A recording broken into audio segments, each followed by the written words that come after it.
네, 성가셨던 생리가 끝나면 후련할 것 같지만 실제로 많은 여성분들이 상실감과 우울감을 느끼게 된다고 합니다. 원장님, 한약을 이렇게 복용을 함으로써 월경을 좀 늦출 수가 있는 건가요? 어떻습니까? 네, 한약을 복용해서 월경을 늦추려는 목적으로 복용하는 것은 좋지 않습니다. 제가 이제 폐경이 된 후에 갱년기 증상을 치료하기 위해서 이 자궁 난소 기능을 강화하는 한약을 처방한 다음 10명 중에 한두 명 비율로 원장님 월경 다시 시작했어요. 저 다시 월경 하나 봐요 하는 경우가 있지만 한약을 복용해서 일시적으로 자궁 난소 기능이 강화돼서 월경을 다시 하는 경우에도 몇 달 정도가 지나면 다시 폐경이 됩니다. 사람마다 가지고 태어나는 난자 개수가 정해져 있고 배란이 끝나면 폐경이 되는 것이기 때문에 한약으로 월경을 연장하려고 하는 시도는 옳지 않습니다. 이와 같은 맥락에서 초경을 일찍 하면은 성장이 더 이상 이루어지지 않으니까 초경을 늦춰달라고 하는 경우도 있고 또 생리가 끊어지면 더 이상 아름답고 젊지 않기 때문에 폐경을 늦춰달라고 하는 경우가 있는데 이 증상을 치료하고 또 나타나기 전에 미리 초경 같은 경우에는 미리 초경이 되기 전에 성장 치료를 해야 되고 갱년기 증상이 있는 경우에는 갱년기 증상을 치료해서 이 갱년기를 편안하게 보내는 것이 순리에 맞습니다. 네, 그렇군요.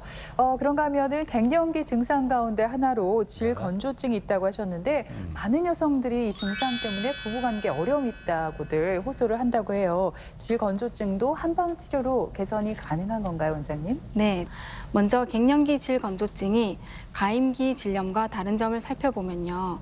이 생리를 하는 기간의 질염은 보통 세균이나 곰팡이 등이 원인으로 분비물이 많아지고 가렵고 냄새가 나는 그런 증상이 특징인데요.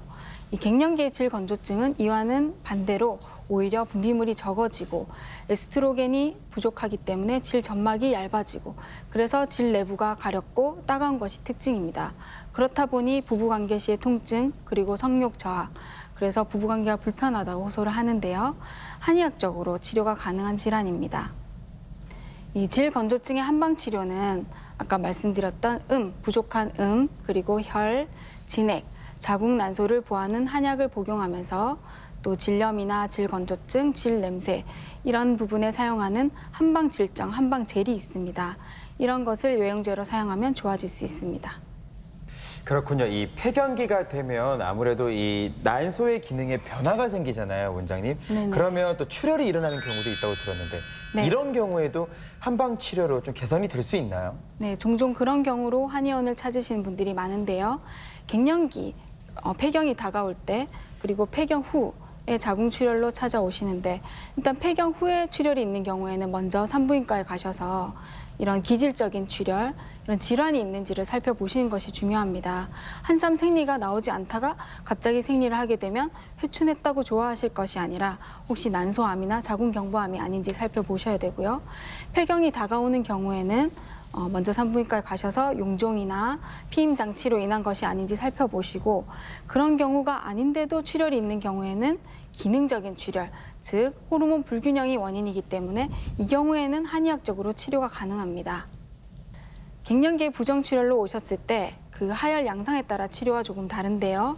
붉은 하열이 양이 많고 또 어지러울 정도인 경우에는 지혈하는 처방, 즉 기운을 끌어올리는 처방을 복용하시는 것이 좋고요. 피의 양이 적고 갈색 찌꺼기 피가 찔끔찔끔 오랫동안 나오는 경우에는 자궁내막 증식증, 자궁내막이 두꺼운데 배출이 되지 않는 경우가 많기 때문에 이 경우에는 어혈을 제거하는 처방을 복용해서 자궁내막이 충분히 배출될 수 있도록 해야 됩니다. 이런 방법으로 더 이상 부정출혈을 하지 않는다고 하더라도 재발 방지, 월경 회복의 목적으로 이 증상이 반복되지 않도록 자궁 난소 기능을 정상화하고 배란이 규칙적으로 되도록 근본 치료하는 처방을 복용하는 것이 좋습니다.